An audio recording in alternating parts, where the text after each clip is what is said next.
Adrian, tell us more about your role as city engineer of eThekwini municipality.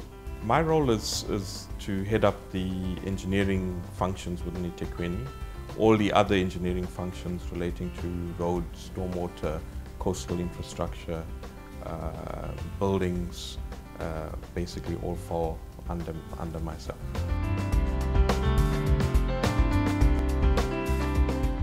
We need to be creating, I think, centers of excellence. You know, if you look back historically, the railways and certainly the metros where the training grounds for many professional engineers now have actually come from those areas.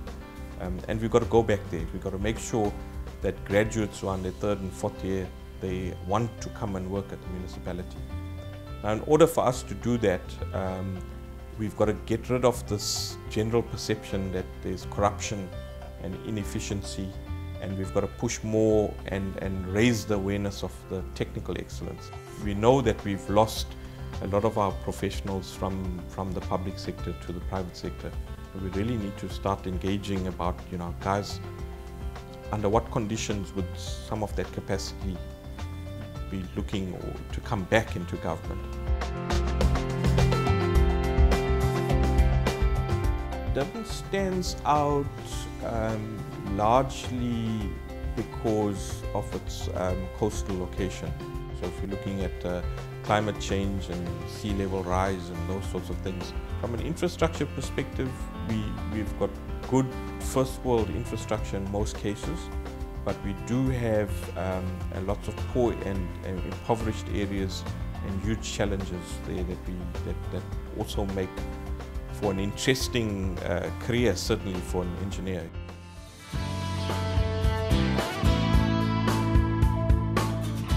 In the past, we were able to build relationships with service providers, and a lot of that has been eroded with the tendering process. I think it's also created an environment for corruption. What we're really here for is to build communities. You know, how do we maximize the employment on some projects, particularly in impoverished areas? How do we absorb more of, you know, those many graduates that we hear that are unemployed, that don't have work experience? How do we absorb more of them into our programs? How can the engineering bodies, the voluntary associations and the registration bodies, how can they help assist councillors and politicians to understand the role and the value that engineers bring? We've got to show how engineers can help government achieve that goal, how we can make it happen. So we've got to take, for instance, a national development plan and say, across the spectrum of the industry, whether it's the voluntary associations, the statutory council, the SAFSECs, the CISAs, the construction side, how do we play a role in the implementation of the National Development Plan? I think if we can put something together where we all contribute and we all partner each other and we all assist in government in implementing the National Development Plan, it would raise our credibility considerably. Your views on the Civilution movement, what is your understanding of Civilution?